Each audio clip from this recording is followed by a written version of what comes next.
Good afternoon, everyone. Let's begin the session.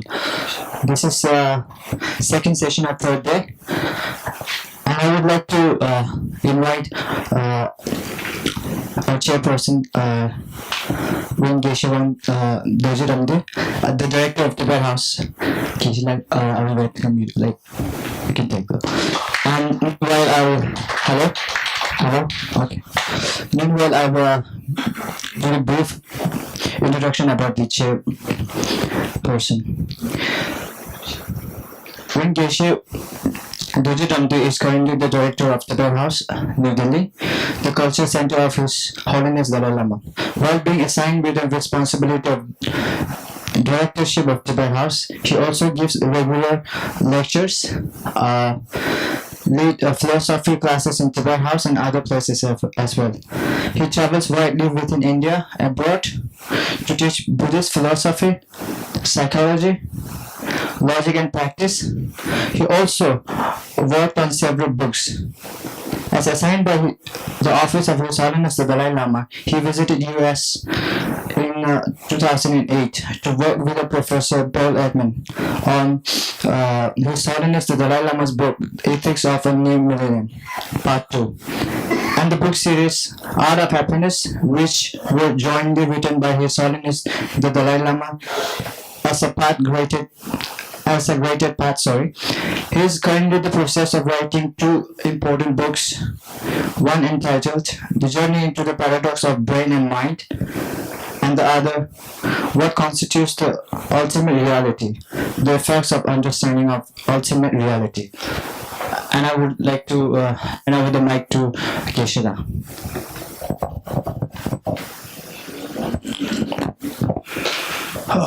Okay, good afternoon, every one of you. And we're still coming from the lunch. What do you get? Okay, say. Keep running.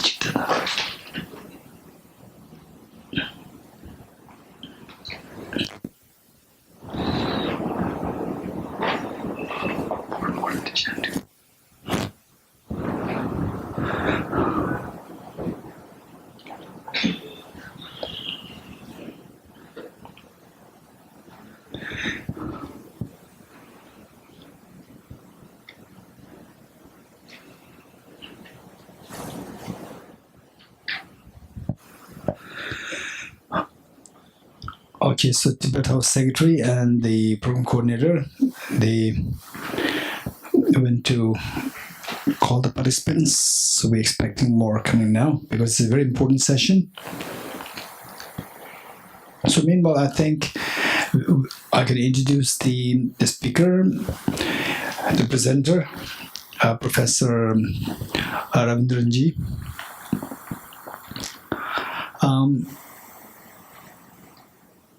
I'd like to make it more like a personal intro of Professor Raviji rather than reading this. And if you want to read it, it's on page 29. Professor Raviji, I know him since last year, early 2018. And my meeting with Professor Raviji is something, a breakthrough in my life, in ways of testifying one of my basic principles, which is where there's will, there's a way.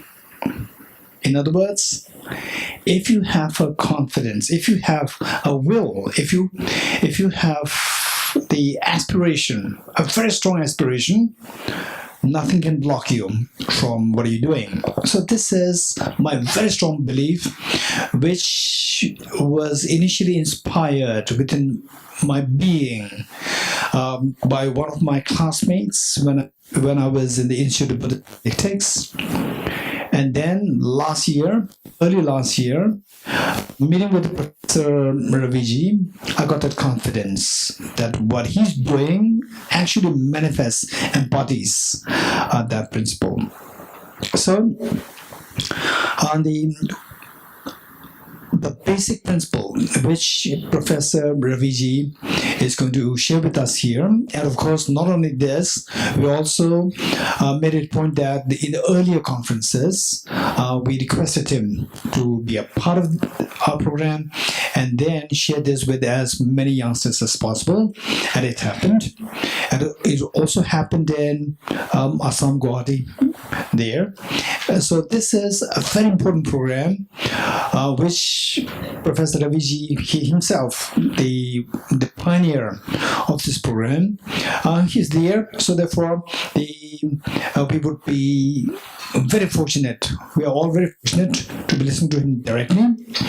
And the basic idea is from the two programs, the two sessions, which we did here in Tibet House yesterday, on the universal ethics. This is something related to what Professor Raviji is going to share with us, is related to that, universal ethics.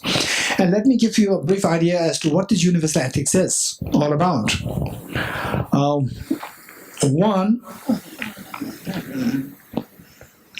One, we see that the reality of the world that we live in, there's so much of chaos, disturbances, conflicts, fights, wars, and then the corruption, abuse, domestic violence, all the undesirable things are happening in this world. And who is really working on this? This is a big issue. Who's really working on this to address this problem? Is there anybody who's working on this? This is a big question. So we see that there are people in pockets working on this area, here and there in these small pockets. But overall speaking, the people who have the potential to address this problem, they become the sole on the factors for creating more problems in the world. For example, the world leaders, it is their responsibility to make sure that the world is in peace. And yet the world leaders, they are what they're doing, just saying stopping the immigrations, and then the encouraging the warfare missiles, and then the corruptions, and then of course the party politics, forgetting the nation, just fighting, just trying to see how to undermine the other side within the same nation. So unfortunately, these things are happening. And then oftentimes, the leaders, the democratic leader becoming dictators. So while it is their responsibility to actually create a harmonious world, we see that the world is split into divisions, unfortunately. So now, on the contrary, it's an incredible great on the light of hope. Listening to all what I said thus far, it may dawn a feeling of gloominess, feeling of hopelessness, helplessness. What do you do now? And the whole purpose for Tibet House, organized this program, the Legacy of Tibet, it is to bring together the like-minded people from the different disciplines, from the different projects, and let them know that you are not in dark. The world is not completely dark. There are bright spots there. There are friends there. So this is what for Tibet House we organized this program and deliberately brought all these like-minded people together to let yourself feel that I'm not alone in this world. We are together. There are so many hands. And then, so thus far, say intellectual understanding, And then how to see this intellectual understanding on the experiential ground. So how, somebody is working to rescue the trafficked girls, and somebody is working to take care of the poor voiceless dogs, the animals, and so forth. And then say for example, okay, so maybe during the valedictory, I'd like to also share something else. So we see that there are so many areas. People come from all these different disciplines. We brought them together here, and it's beautiful. It's so beautiful. The moment you hear, in fact, during the lunchtime, when I was having lunch with the Professor Urmilaji and Rovinji, and then my niece and her friend. So there, the Professor Urmilaji said that, okay, you come from your university and they're coming to Tibet House. It may be like a big relief for you, like to refresh yourself, a feeling of refreshment and relief. So the point is that oftentimes good people, they feel so lonely. Wherever you go, we see corruption. Wherever you go, unless you pay bribes, nothing works. And then there's no heart there. You may feel so lonely, and at times you may feel so demoralized. So now, bring all the like-minded people together, we see that, okay, the world is not really complete dark. There is some light there. Look, all these beautiful lights there. You feel so relieved. What a joy. At least a holiday out of your 10 years' time. Come to Tibet House. Now the point is that how to make this what we enjoyed the last 3 days. How to bring this to our fellow citizens of the world. So we have the Dr. Raviji here, Professor Raviji here, and the moment I heard what he said, that this message of universal ethics, conceived by, and then actually being preferred to make it happen in this world by His Holiness the 14th Dalai Lama. The moment he heard this, that is universal ethics, championed by His Holiness the Dalai Lama, Professor Raviji was so touched by this, and he made a commitment to himself that, Your Holiness, I'll bring this to 3 million people. Your message be heard by 3 million people. And then, miraculously, he has a wonderful son, Varun, incredibly wonderful son, who said that, I'll bring this to 300 million, not just 3 million.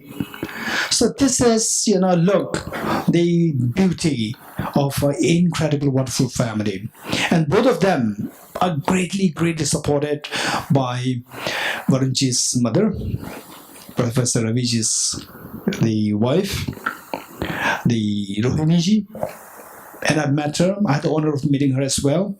It's amazingly great personality, a great strength behind these two figures to make this the voice of the universal ethics, championed by His Holiness the Dalai Lama, be heard by 33 million, and then extended to 300 millions of the people of the world. So, okay, I'd like to invite Professor Raviji to share this with all of us, and each one of us, I'd like to bring it to attention that let us bring this to the people around, your friends, your family members, people around. Let this be known, and that this be spread. Let us make this contagious from your own spot. Okay, Professor Raviji.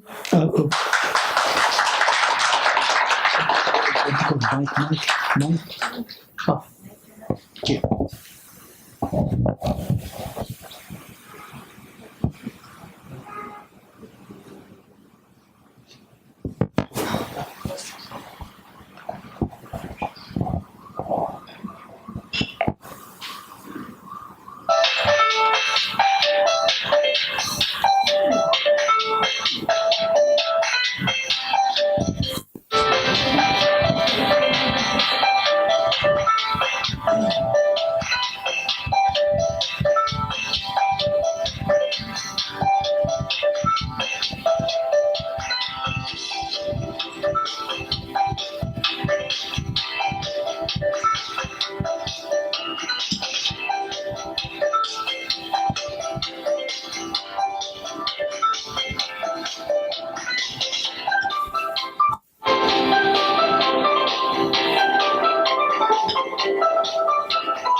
You're allowed to clap.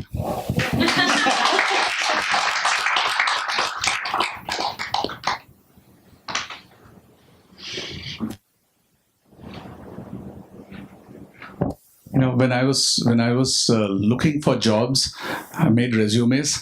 I wish I had Geishila with me, because I would have recorded this and used it on my resume. I can promise you that I'm nothing like what he said. It is just that there comes we heard it yesterday, there comes a point in time when, in our own lives, when we feel the need to do something more, then we feel unfulfilled if that is not done. I think that moment happened to me, like I shared yesterday with you folks, on the 1st January last year, when in a kind of dumb way, I got into an argument with His Holiness. Yes, it was dumb. In retrospect, I wouldn't dare do it again. But the greatness of the man, that he not only encouraged it, but spent enough time to make us feel guilty that there were others waiting to see him, and guided us to Geishila and Tibet House, and said that, okay, because my first question was, I don't know what universal ethics is. So he says, they will tell you. And Geishila put us in contact with few people, as a result of which, on the 25th of January this year, we launched the mobile app. But I want to go back. This is, I liked what somebody did yesterday. It's easier if I say it as my story, because then you can't question me. Only I know my story best, right? It is actually about the Goodness Project. It's more than the app. Infinite compassion was the two words that a bunch of youngsters came up with when they heard what was the purpose behind what we were wanting to do and how we wanted to do this. And thereby came what we are now calling the sign of the Goodness Project. Incidentally, it's there in the good also. Its infinite compassion was the core of the Goodness Project.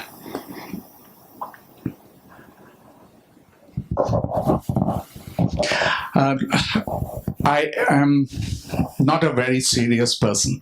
My name is Ravi, and that means what? The sun, yeah. And why did they name me as the sun? Because I was born at 12 noon, Sadartha mein. 12 noon, and apparently, and this is my grandmother's story to me, that I was born smiling. I didn't cry. And despite they tangong me ulta and beating me up, I still refused to cry. And something happened, and he says, Ravivar, in Tamil, any Tamilians here? Meaning, basically, the point being that he doesn't know to cry. My life has been about looking at the glass as half full, always. Or to, if you want it full, make the glass smaller. Or just pour more water into it. It will fill up. I've never looked at life as half empty. And this is important because what we started off with was half a glass of water. And we suddenly realized that we are in an ocean, right? So the Goodness Project today, it's easier to, recap it, because had you asked me 1.5 years back, I wouldn't have even had the name. Forget the story about what I'm going to tell you. But when I look back, the last 1 year, and what we are looking at today, I think the project has its vision, mission, whatever you want to call it, but the purpose, the reason for existence is these 4 items: awareness of compassion, compassion action, compassion assessment, and compassion studies.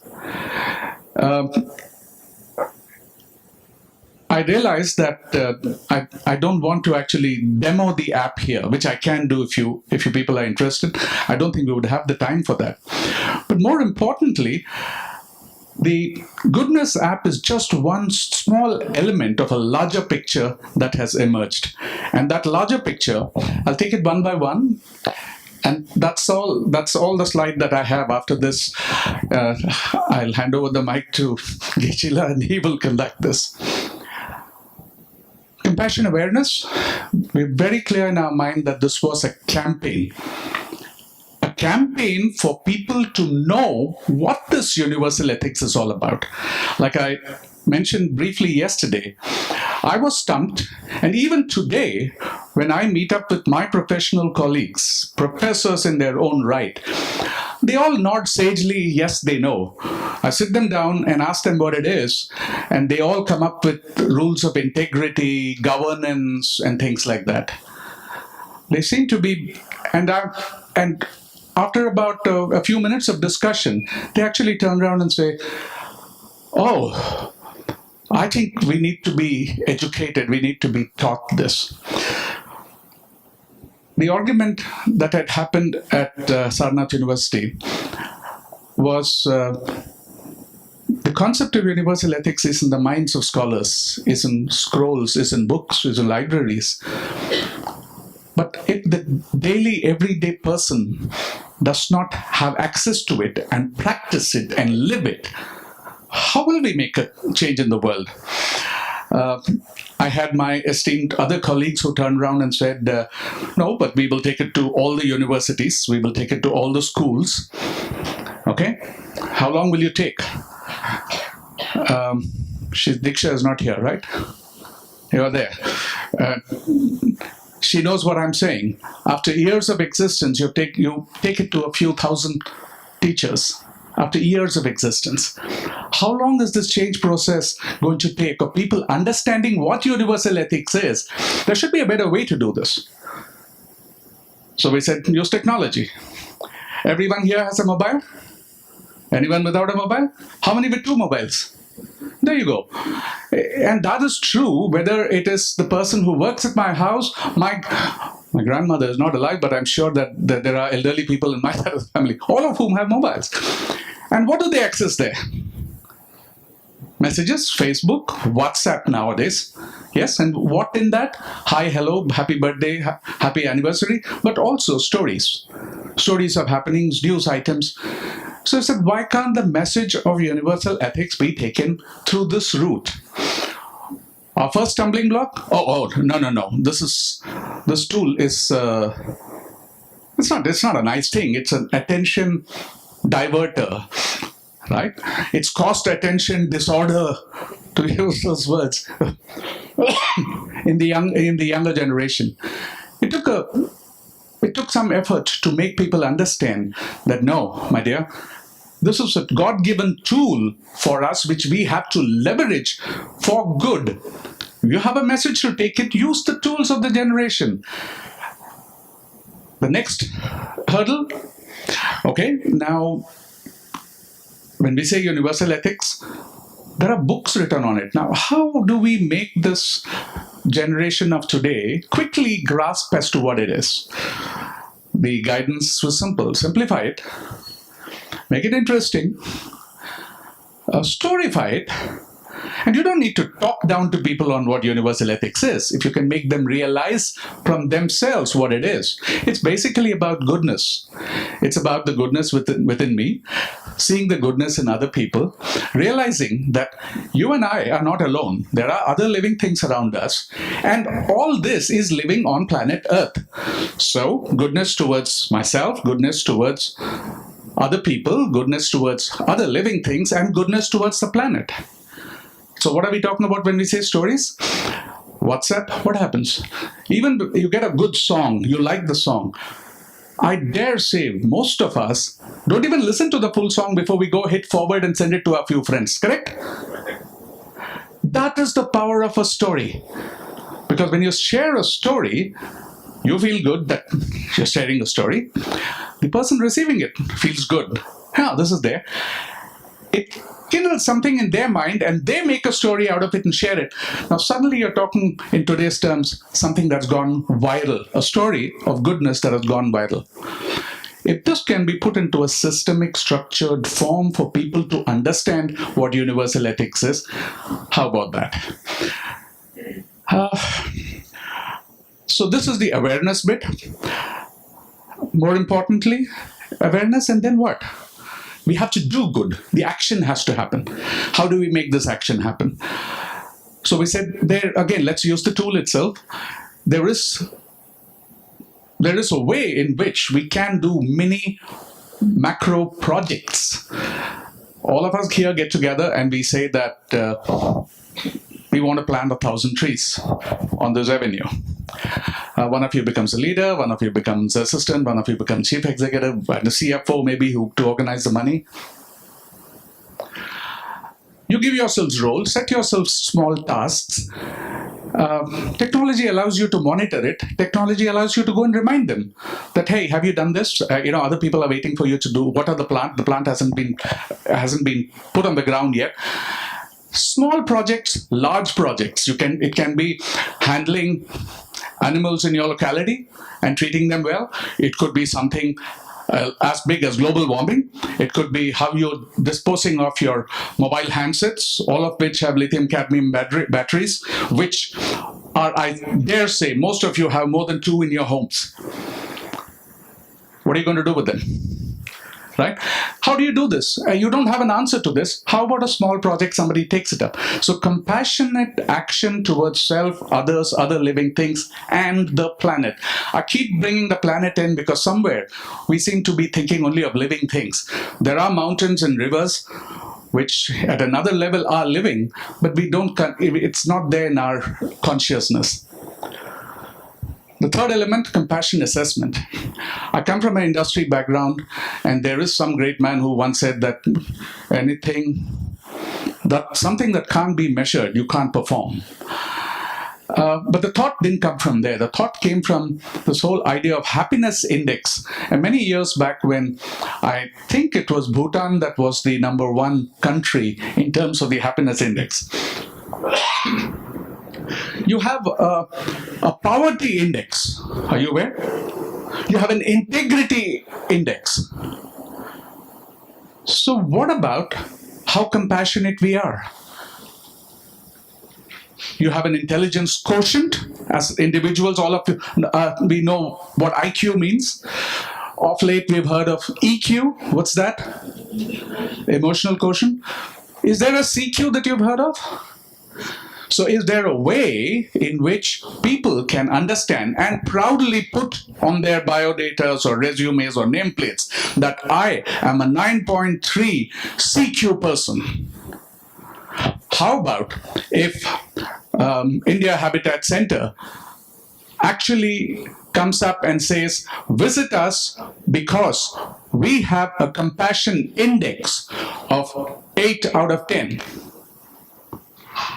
If this kind of measurement happens and gets recognized as something valuable, both CQ and CI have potential to actually change the world. Because you monitor it, you track it, you know what enhancements have to be made, and you can actually see the improvement that is happening. Compassion studies, it's all there. But the idea is I know for a fact that I'm not in touch with my history, with my past. My past as in, yes, I know I've come from some village. But if I were to ask you, if I say Panchang, you understand that? Panchang? If you see a Panchang, it's an almanac, right? What's the English word? Almanac. The calendar, which actually says when the sunrise will happen on the 22nd of December, and that the Surya Grahan or the eclipse will happen on so-and-so date between so-and-so time and so-and-so time. Where has this information come from to put on a calendar and make it available in all our houses? Where does it come from? Has it come from a university? No NASA, no ISRO. It's coming from a bunch of people, communities, back home in our own villages, where over a period of time, they have learned and educated themselves in things like astronomy and are able to do this. I for one, am completely disconnected with this. So when I say history, compassion has history. Compassion has a future. Now, are we going to stumble into the future, or are we going to do it by design? The Goodness Project is about making compassion happen by design. We need to set it in motion in a way that it is actually a goodness revolution that can happen. That's all that I wanted to say. For those interested, I can run through the app if I may take. This is not a demo. This is a mock. Okay, the demo will take time. Or you want to see the demo itself? Yeah. Okay.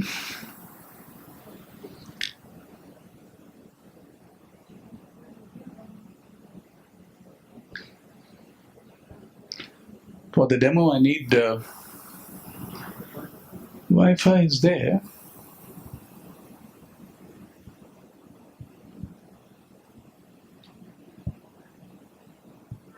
Now, let me go through the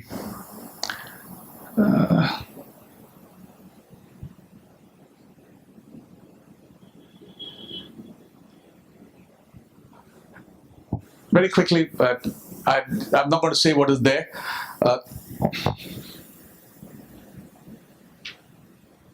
My problem remains. I broke my specs yesterday here, so I still can't see what is there. The whole idea of a goodness generation, and the goodness generation is not just the future, it is also today. It's not, we've stopped from using the word millennial, because honestly, I'm not a millennial, but I'm as passionate about this. And I know that people who are born in 1999 are even more passionate than me. So the millennial definitely does not hold good. But it is the goodness generation. See, Geshe-la, actually why I told you about my name and the reason of why I tend to look at life as half full is because there is enough and more news and everything about that makes me depressed, that makes me aware of all the sufferings and everything that is happening. I have to look for happiness. I have to look for reason to make me smile. In my generation, firecrackers have got banned. Who banned this? Who started that revolution? Was it me? Hey, come on, answer, guys. Who stopped it? The children. The children, starting with the schools, they stopped it. They came up home, and as a parent, I was shocked when my son and daughter came and said, no, we will not do this. Simple things like this that we used to have a village buffoon, whom we used to refer to loosely as the village idiot. Right? We would make fun of him. And it was the done thing. Everybody would make fun of that person. Where did that awareness come that not fair? Have I reached out to understand what this has come from? I got it from the younger generation. Therefore, the coinage that the goodness generation is the lot of people who are actually caring for this world and are basically good people. I'm no saint. I also do my share of bad things. But wherever possible, I hold myself back and try and do good and at least not add to the bad that's happening around me. Technology-wise, mobile and internet-based learning are very different things. And this is important to know because on the mobile, you're on the go, which means everything needs to be made mobile first. What does mobile first mean? You should be able to read it on the screen and you should be able to scroll. It should be interesting to hold your attention. Right? So these things had to be done into the app, which has been done. Simplify, massify. Simplify, very simple. So what is my simple understanding of universal ethics? No, then I won't get time here. So let me do this, and then if there is time, we'll come back. Tibet, the content is sourced indigenously, so you won't find it in any one place. Tibet House, TISS, MDI have been involved in putting this together. There have been scholars recommended by each of these institutions and others who volunteered to get the content done for us. Content for the goodness generation. We used animations, videos, stories, and like I said, mobile first. Nothing is more than a 3-4 minute read. Simply because that's all the time that you see this people going on a bike, the pillion is going on reading on the mobile, right? The time that they have is maybe 3 minutes. That 3 minutes, we can shoot a message of universal ethics there. Simple, there is a download of the app, there is a login. There is a versatile welcome page, and the welcome page basically has His Holiness picture and what he told us, that is, reach 1 million people, take the message of universal ethics to 1 million people. There are 4 sections. We've looked at this as restraint, virtues, compassion, and I want to say wisdom, but we've realized that this is an area where we need more inputs to make it richer, right? All remaining snackable, all remaining for the goodness generation. What it looks like, that's a typical screen with the 4 chapters. As of just now, you can go anywhere. You can go from one end to the other, irrespective of doing it sequentially. Each one you click on, it'll open up into, there is a tracker which says how much have you done, what have you not done. There are videos, there are articles, and there are what we call activities. Activities are engagement things which provide moments of reflection. So you go through a story, you're given a 5-minute break, and your views are sorted. It's like a case study approach, but on a 3-minute video on your mobile. Layouts are pretty friendly, no intimidation. You can play around with whichever screen you want, a half screen with image, a full screen, a tilted screen, everything. Content, there are articles and there are study materials. Remember, this is an awareness campaign. Yesterday, after a discussion, I think there is a desire and a felt need to make it educative, create educative content. But at this point of time, this whole article will possibly be read in 3 minutes. Activities. Very simply, I like a story. I can share it on Facebook. I can share it with people on my address book. Inspiration can from anywhere. The more you're motivated by love, the more fearless and free your actions will be. Reflect on the story of Babulal, and what was it about the story that moved, touched, or impacted you? The simple thing. It's unique. There is no right or wrong.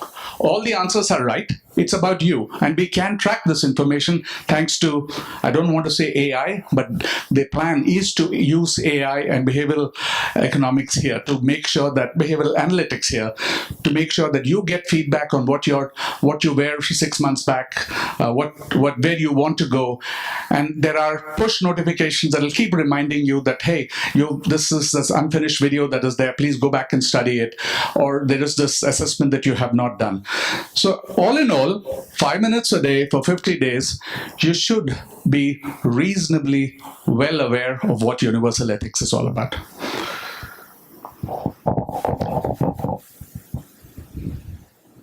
That's all. Thank you.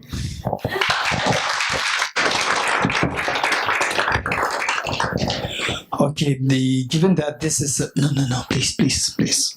Given this is a very important a part of the session and this program, I like to give a little bit of time for question and answers from the audience. Any questions? Please try to make it just short. Anyone? Yes. He always asks a question. Thank you, Professor Ravindra. Right? Yes, Ravi is fine. Ravi, Professor Ravi. I just wanted to ask that Ask him. No, you. You're asking me. No, both of you. So I was just whenever right now it's about an app, but let's say we are talking about in future when more people will be involved into that, and it becomes little more crystallized, and it become a bigger project. So what will be the preventive measures that will be taken by you that should not make it too structured? So because after a period of time, certain dilutions, certain additions and deletions come from volunteers, from many people around, and we have seen in India, in this context, people have little bit of that nowadays, that why people from, let's say, I don't use this word, but let's say from spiritual domain entering into other fields, and there's a lot of problems there. I will not name certain people in Indian context, but people have this issue. So what will be the preventive measure that you will take? Will you what will be your attitude towards those people? Like, if there is some delusion, or if there is some distortion to the principles at which you have started with, I think that's very important to address it. Okay, great question. The answer is actually very simple. I'd see your question in two parts. One is in terms of dilution of content. Content is going to be regulated. It will flow freely, but it will get moderated and then only released. So if you have a story to share, you will share it with your friends. And you have the freedom to do it, subject to certain limitations that law prescribes. So there are word analysis that are done, so certain prohibited things are not allowed. All those controls will be there. But the other dimension is on creating new content. There, let me tell you, the academic rigor that at least I faced in the last 1 year, if even half of it I retain 10 years from now, a good job will be done. You have no idea how bad academics are. They are lakir ke fakir bolte na, lakir ke fakir hain. They're very, and thank God for that. They're very disciplined. They're very clear on what will be communicated, because we realize that this sword can cut two ways. It can cause damage too. So we're very aware of it. So there is a governing council that actually handles all these matters. The structure is still forming, but I think the what you call a straw man is in place, and we are looking at it. Yeah. Okay, any questions on particularly pertaining to the apps, Goodness app? Any questions? Because we're yes, over there. So just one question regarding, such communication for development projects generally has 4 operational constructs, right? So the content, which you've talked extensively about, the platform itself, and then comes the massification, or ensuring that it reaches to a lot of people. I wanted to understand what you're doing to ensure that a lot of people, it is downloaded by a lot of people. How are you mobilizing it? Okay. I can only tell you that we have a roadmap which by the 8th of October, we have a plan for a certain number. I know Geshila has said 3 million and all. We're working towards it. The figure was 1 million. It got pushed to 3, and the brat in my house turned around and said 300 million. Now I'm stuck with it. There is a plan. Let me give you a quick insight. See, one of the things that happens is colleges is one channel. Deliberately, we're not talking schools yet, because schools, children, they don't have access to mobile phones in school. But there, the more important part seems to be teacher education. So that's where people like Diksha have been involved in. We're trying to work together. More importantly, all of us have some day job, right? That day job, whether it is a corporate or otherwise, is an institution where it can be taken, right? So an institutional channel will drive this. So if I reach Deloitte, for example, whom we are talking to, they're talking 156,000 people in South Asia. That's the number that's humongous. So these points have been identified. More importantly, I think if we were talking about the Delhi government and how they introduced happiness quotient in schools, if something like that, if we are able to work out, then the evangelizing of this becomes a little easier. If we get Deepika Padukone, we get 12 million followers. But that is serious, because when she says something, so we are reaching out. We're not reaching out with economics. We are reaching out with the cause. I am not proud. I'm happy to state that what was a problem is no longer a problem today. We are finding solutions. We are finding volunteers. Money will normally be a big problem here. People are giving me hope that do not worry about the money. Don't just stray from the cause. Go after the cause. Make this universal goodness, because ethics also people are getting confused with. Because ultimately, this is about restraining my negative emotions, bringing out my virtuousness, using it to deal with others with compassion. That's what this is about, right? And that's all in the goodness family. There is a roadmap, a clear roadmap, and we are committed to it. I think yesterday Geshila did tell me that as long as you stay there, it will happen. So I will be here only. Okay, so the one thing that we can do for sure is this question is very pertinent, and on two levels. One is more proper strategic planning, like what the Professor Ravij is doing, and we're all doing it, taking to the universities, colleges, institutions, so forth. And number two, more practical thing is that each one of us download the app, and then send it to your friends, encourage them that this is for the universal goodness, universal benefit. So in fact, the first time we launched that, and I had it, I sent it to my friends, and there are so many good feedbacks, incredibly encouraging feedbacks we received, and to inspire him, to tell him that what you're doing is so good, just keep going. I'm forwarding all these messages to him. So each one of us, we can do that, and we never know. With you, they may be very dynamic people who can actually do even more on a larger scale. Just don't give up, do it from your side. Okay, thank you so much. Thank you very much, Professor Raviji. It's very inspiring, and I'd like you to continue to inspire the youngsters as much as possible. And then each one of us here, it is such a joy to see that we are making a new commitment to bring this to your own family, friends, and your colleagues. Okay, thank you each one and all. Thank you so much. Now I would like to request Geshe Doji Damdula to honor the President Kata to distinguished speaker Professor Ravinder Ji.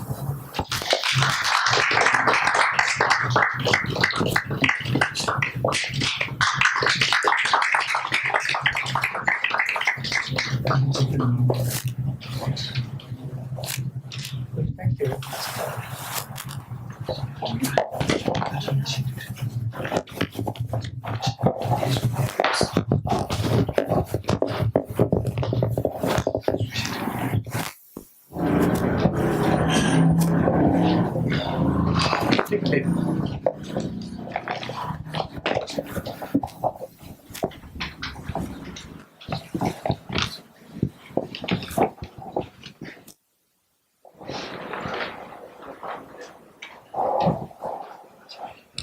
Hello.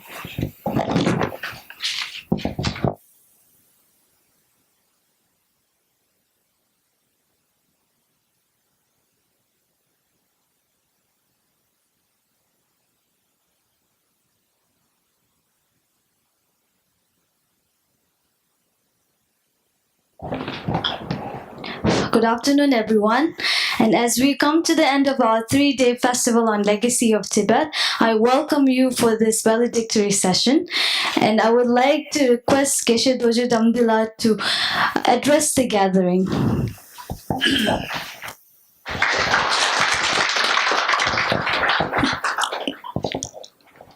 It is such a great joy to see all the like-minded people coming together on the same platform.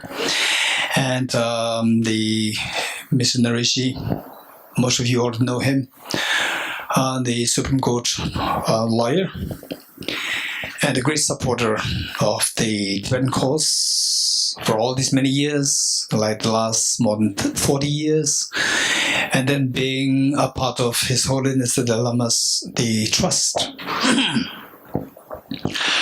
And then we have Antonelli here again, a great, a strong support behind Tibet House, and many of our friends here, and all the participants for this program. And particularly, I see that when we invited the participants, the speakers, and so forth, we are very confident that these are the people who have good hearts and who can share their good hearts with the people around, and let others who are also good-hearted, let them feel that I'm not only on this earth, that I'm not alone.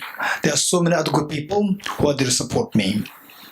So with this, this program, right from the time of the inception, it has been the efforts of the great number of people. And of course, there is a separate the word of thanks on the address. So I like to say one part is that while the conception of this conference took place, we have our Tibetan secretary, Tenzin Chudunla, who most of you are already aware of, and without her, this would not have possibly happened. And then we have Tenzin Dumala, for all these many many months. She has been working so hard, and even the nights, nagging me through the mobiles, messages, Gisela, the concept note, Gisela, this person did not accept, what should I do? Okay, gently, this is a gentle reminder for you. This is amazing to see that the youngsters, the amount of the initiative that they take, that's amazing. So I'm really appreciative of the Dumala's effort. And then alongside we have all these, for example, Tenzin Sambela, then Tenzin Kusala, then Mr. Chotenla, and then our Ashokji, most of you already know him. And then likewise Tenzin Dejonla and the Ngawatembala. So we see that there are a number of us here, and alongside we have many volunteers as well, and particularly the two volunteers that I like to specifically name, Tenzin Dedula, the former secretary of Tibet House, who is so dynamic, and in fact all the success of today's program, the legacy of Tibet, is actually the legacy of this young girl. Who actually started all these things 70 years ago, and now is the fruitioning of her efforts. And then we have Mr. Kasanla. Whenever we need some expertise, he's always there to help us. We have Yang Zumla here. Okay, so this is effort of many people. And now, given that after this valedictory, as an auspicious closure of the auspicious closing of this program, we're going to move down to the lobby, where you have all seen the mandala, beautiful mandala creation by the group of monks from Goethe Tantric College. And so what we can do is that the venerable monks, they will do the end, say the consecration of the mandala. And the mandala, to give a quick idea of this, what this mandala is. So the mandala is simple. Mandala has many connotations. One is, say, the abode of the divine beings, and the one mandala in the form of the whole universe, and number three, mandala in the form of your own body. So what the context in which we are doing this model here is in the context of the abode of the divine beings. So in this connection, The divine being that we invoked the last 3 days is Avalokiteshvara, the Buddha of compassion. So, in the center of the mandala, you see that some of you might have noticed that a depiction of lotus. That is the say embodiment or the manifestation. So that is the indication of Avalokiteshvara, Buddha of compassion. So after the consecration, while the monks they're doing the consecration, all of us we will take part in this beautiful ceremony of the auspicious, the closing, the end of this program by reciting Om Mani Padme Hum, which is the seed mantra of this Avalokiteshvara. And then, while the venerable monks, they're going to do the end part of the ritual, where dismantling the mantra which embodies or which symbolizes the impermanence of all compulsive phenomena. So there, in the process, what we need to think of is that this is coming to the end of all compulsive phenomena, and then from this will rise the virtues. So this is what let us all say the pray in the process, and then meanwhile after dismantling the descent, because that this is consecrated by the venerable monks, the sand will be distributed to each one of the participants in a small polythene pouch. And so you take that as a souvenir, as a blessing, and you can keep it in your home. This will bring the goodness app in reality. One is a goodness app, which Professor Raviji is putting effort to make it spread. And then in your own home, this is another, the divine goodness. It has just the sand particles of Avalokiteshvara, the Buddha of compassion. So every time you see this, place it on the higher place, clean place, spot there, and be reminded that now this place is sanctified by this the holy items from Avalokiteshvara. And in this connection, this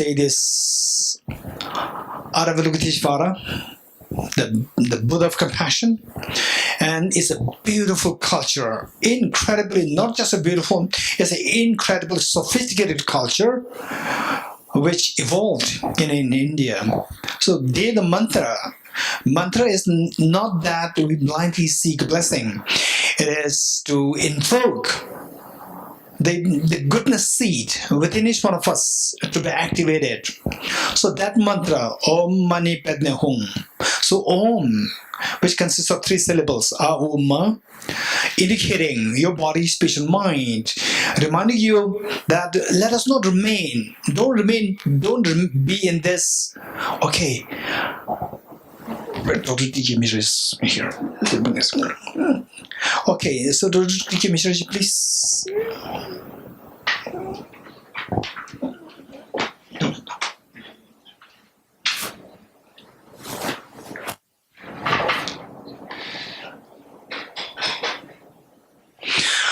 Okay, so the Om reminds us that whatever situation that we are in now, suffering, which talked in great length the last 3 days, suffering, don't remain in the state of suffering altogether.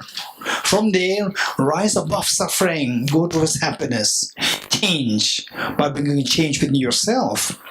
So, that is the meaning of Om, that I should not remain as ordinary as what I am. Say, if you are going through a little bit of depressed situation or depression, anxiety, and everything going wrong, back to back, okay, this is not who I am. I have to change. I can change. I have the seed of goodness within us. Whether I'm Buddhist, whether I'm Hindus, whether I'm Muslim, Jains, Christians, Jews, Zoroastrian, or say the Sikh, or say the non-believer.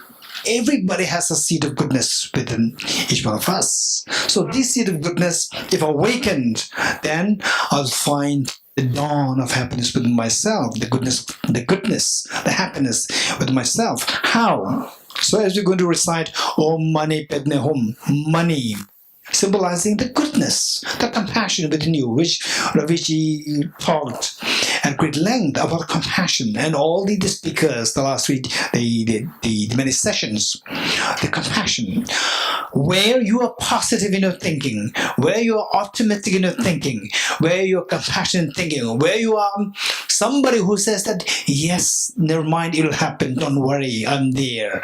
The moment this is your attitude, you're going to be the happy person.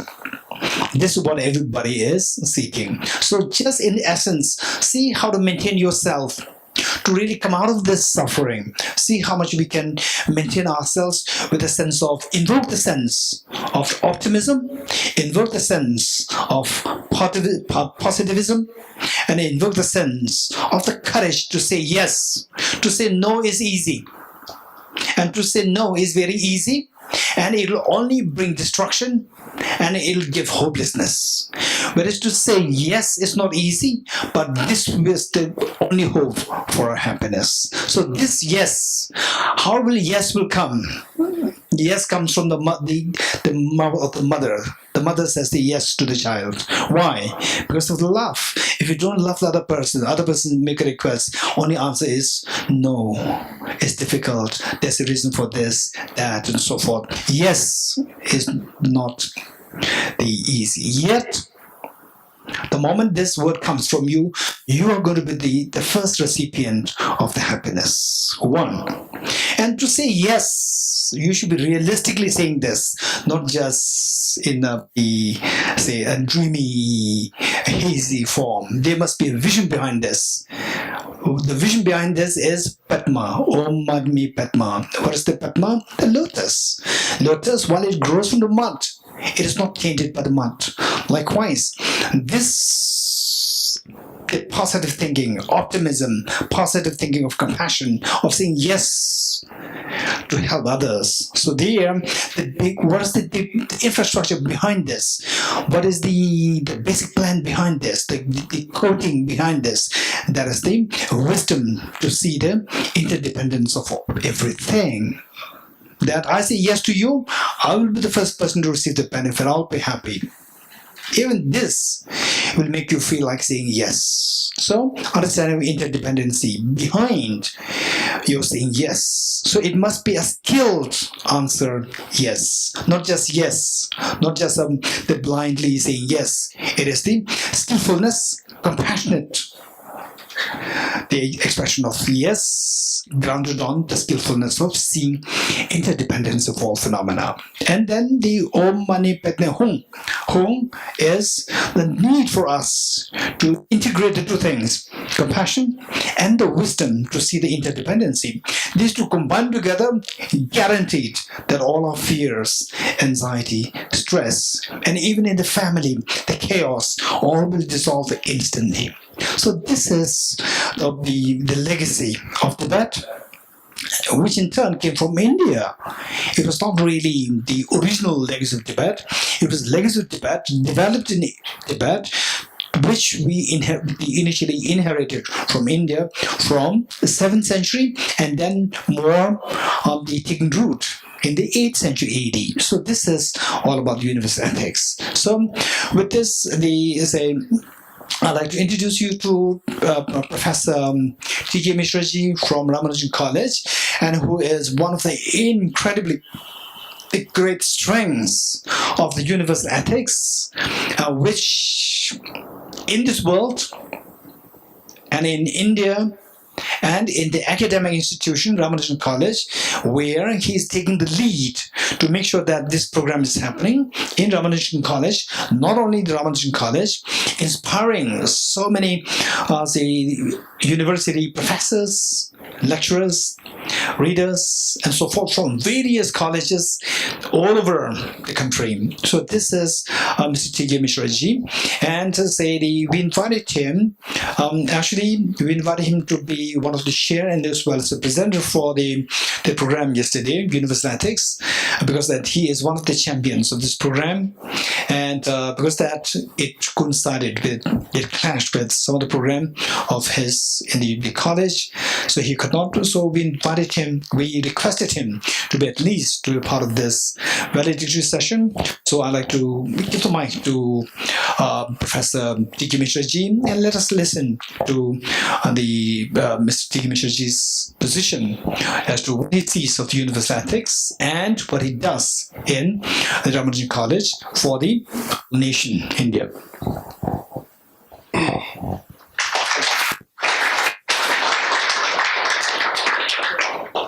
Good afternoon, everyone. Well, I'm really overwhelmed by the guest of Mr. Damdul. I consider it as a great privilege to be here amongst you. And only thing that has kept me intact in the relationship is the immense love and affection that Dorji has for us. He has for values, universal ethics, etc. So somehow we feel ourselves at home when we come here, we meet him, we consider him as a part of our family. Well, over the last 2.5 days, you must have developed a lot of insights into love, peace, happiness, etc. I must say you all should feel extremely lucky to have spent so much of time under the guidance of Dorji. In this fast-moving world, we don't get so much of time to think over fundamentals. Well, as I have been asked to narrate my experience, our center's experience, let me begin with that. Well, it was 2010 when we began our initiative towards ethics and values. And there was an international conference on ethical dimensions of governance at India International Center. And we had two landmark outcomes. One, that the Mr. Prashant Bhushan, advocate Supreme Court, he came out with the idea of corruption, how to remove corruption. And then onwards, it amounted to be a whistleblow on corruption. So the whole thing started from there, 2010. Second achievement was that the president of, the chairman of UPSC, then chairman, Mr. D.P. Agarwal, he came to our valedictory function and he underlined the importance of ethics and values in administration. And he assured us that he will see to it that it becomes part of, the selection process of all IAS officers. And we were surprised that next year onwards, he made it a part of the entire, it was a compulsory paper for all the IAS seekers. So these two achievements, motivated us to move on, and we established Center for Ethics and Values. Well, after that, a series of conferences, especially in collaboration with Baha'i House, and then we started publishing also 6 volumes of International Journal of Applied Ethics. Then we also try to identify all those who are engaged in such kind of activities, and then we came to know of Tibet House. And Mr. Damdul was, generous enough to associate with us, and together we began to move on towards different activities, and we organized about 2 ethicist conclave, because our idea was that we are educationists, and Tibet House is specializing in ethics. They are doing research, everything. All those people are engaged exclusively on this. So educationists, if they have any kind of confusion about significance of ethics values in daily life, they should come and exchange views. And even ethicists should be exposed to the educationists. So this idea clicked, and we had a wonderful program, very serious discussion. Delhi University teachers and Tibet House people who are engaged in this. What we felt in due course.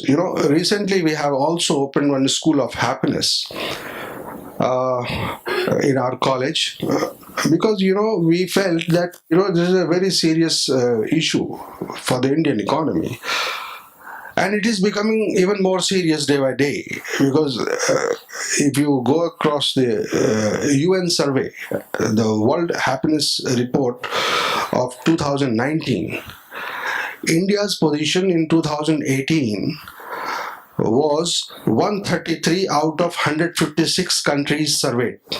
133. Within a year, it has dropped to 140 position, 7 places down in 1 year. That means the neighboring areas like even Pakistan, Bangladesh, Sri Lanka, all these are far ahead in terms of happiness.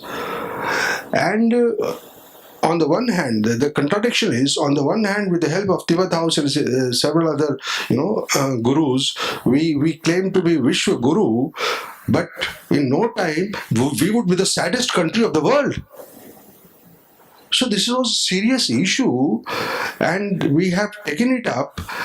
And there, there are several things upon which we need to work together, because just by sermonizing, just by saying that you should be truthful will not do, because youngsters, they are exposed to that new technology, internet, everything has ransacked their mental psyche and everything. So there we really need to tell them that, look here, out of 10 people, 8 people who adhered to ethics and values were the most prosperous and more peaceful, more happy. Now, this we have to prove by study, by research. Okay, we have also to tell them that this is how you can sustain your happiness. Okay, one time happiness, and then the next time again it goes, and then you struggle for further happiness. So that is not the way. So ethics and values. Okay, now we need to tell them. Dalai Lama, His Highness Dalai Lama, he is a bright example that universally he is accepted as a leader. He symbolizes universal ethics. The love and affection that Dorji has given to us, we all accept it, and we are under his guidance. So all those things which are undisputably accepted by people, despite various situations, that is universal ethics.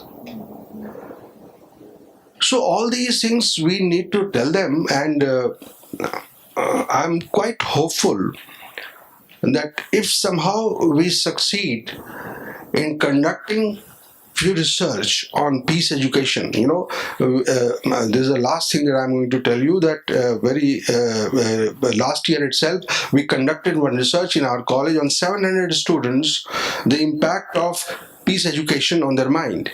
In the beginning, we surveyed their mental state, and then we intervened with the peace education, and after 6 months again we surveyed their mental state.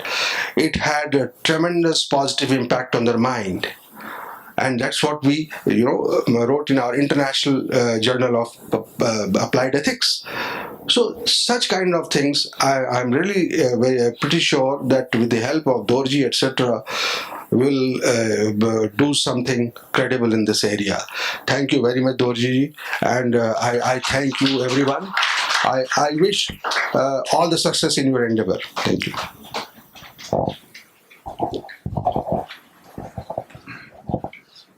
Thank you. Thank you, Professor T.K. Mishra ji. Before we can...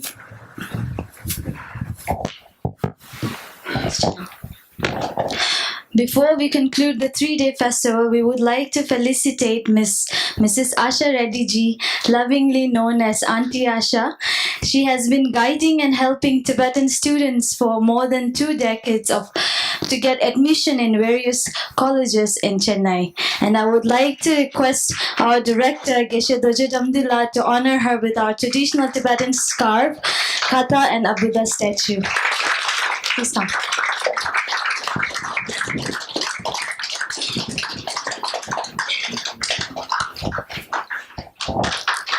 Let me quickly share with you my personal experience with the Auntie Ashiji. In fact, okay, please hide. Come here. Okay. In fact, what Professor Ravi just said in my office just yesterday evening, what he said is that if you think it'll happen, it'll happen. Which means that where there's will, there's way. And in the Ashaji's house, just a personal house, you wouldn't believe 200 Tibetan boys and girls just at one time. They all flocked together in her house and eating food, sharing thoughts and learning things. 200 boys and girls, college boys and girls, Tibetan college boys and girls, they all take the maximum benefit out of her love and affection, and being supported by her incredibly, wonderfully great the husband, Mr. Venkatji, and the 2 daughters here, Nandini, the Nandita, who you have heard yesterday. So this is an incredibly great inspiration, and it has been happening for the last 19 years. And all these Tibetans, just to cut it short, because I have to go right to the airport now, to cut it short, that she, in her house, she has no problem. A very comfortable place. But for the Tibetan children not getting admission in the college, she would be daring to spend like 3 hours under the scorching sun to make sure that the child gets admission in the college there, where the college principal already abandoned the child, saying that you are not qualified. And then she's there, the mother. It's for this reason. It is for this reason there's all these Tibetan young boys and girls. The first time I met the Ajiji was I think about like 15 years ago, 15 or so years ago. And then I did not really know about all these things. Later on, when I come in contact with those boys and girls who had the honor of receiving so much benefit from her, the moment we mention her name, how they sparked with a sparkling face, there's such a joyous love. Wow, this lady must be very special. So this time I had the honor of actually meeting her in more closely and see that For her, anything you talk about Tibetans, her face will glow. So this is who she is, so compassionate, so loving, so caring, so selflessly working for the Tibetan boys and girls. It is a great honor for us to honor her today in front of all of you. So it is such a joy for you. And I know that even if I ask you, please stop, you will continue to be the mother of all the boys and girls. Please, there's great joy on the part of Tibet House to felicitate you for all your love and affection given to the Tibetans. Thank you so much.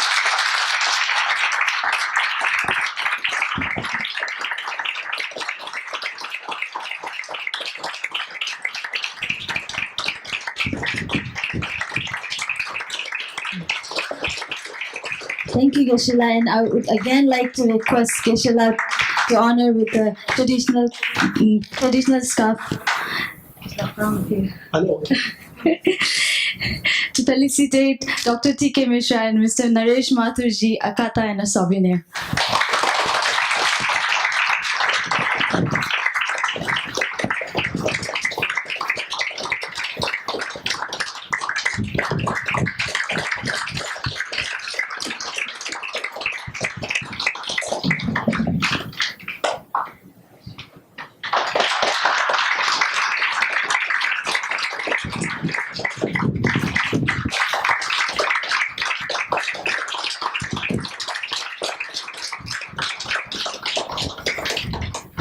Thank you, Geshe-la.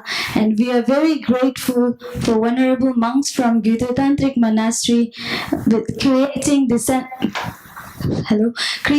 Zen Mandala.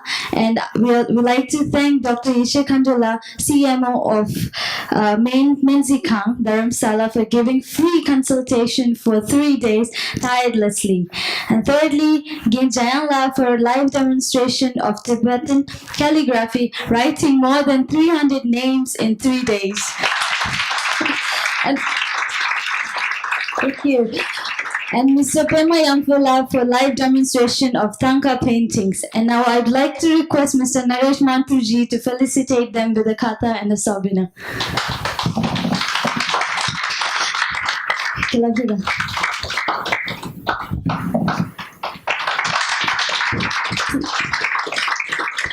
Please give a round of applause to them who have worked and effortlessly.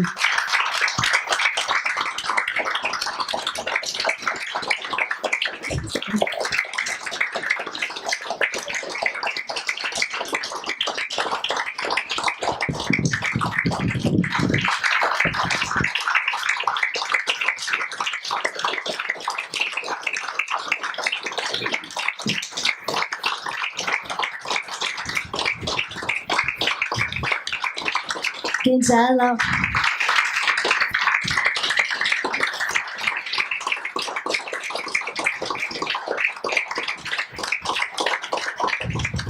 Dr. Ishe Khandula.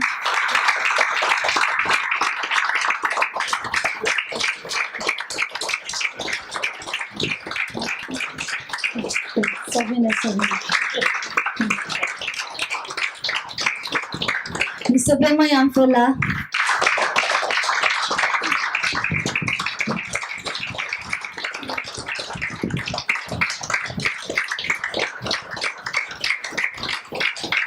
Thank you so much, Mr. Naresh Mathurji. And we would like to thank all our volunteers who had worked tirelessly behind the curtain. And I will read out their names one by one and request them to come up on the dais. And I would like to request Professor T.K. Mishra ji to felicitate them. Mr. Kelsang Jikmela.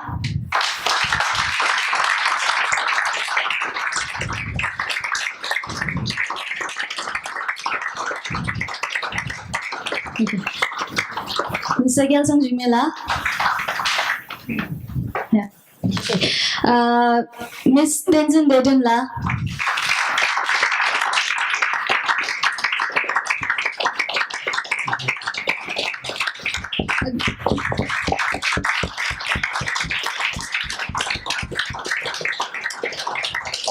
Miss Tupten Hamula.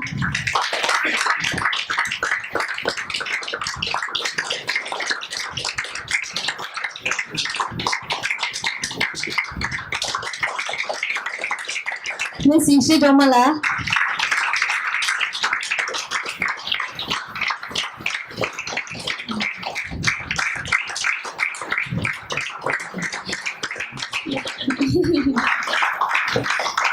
Miss Sonam Dolkala.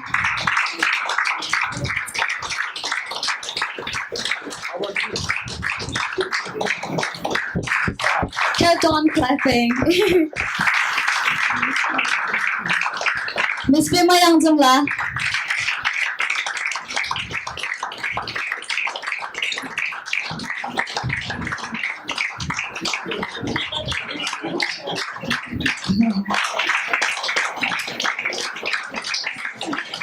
Miss Namsa Namula.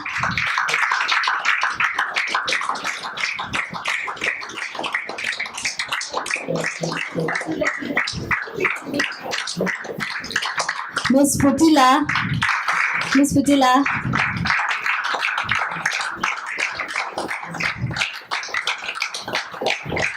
Miss Tenzin Madumla.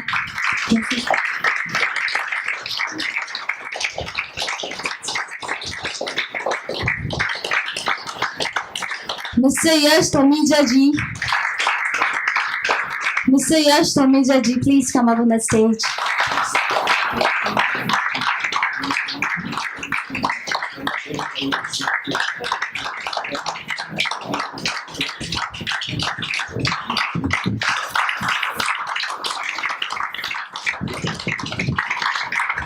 Mr. Urgen Singla.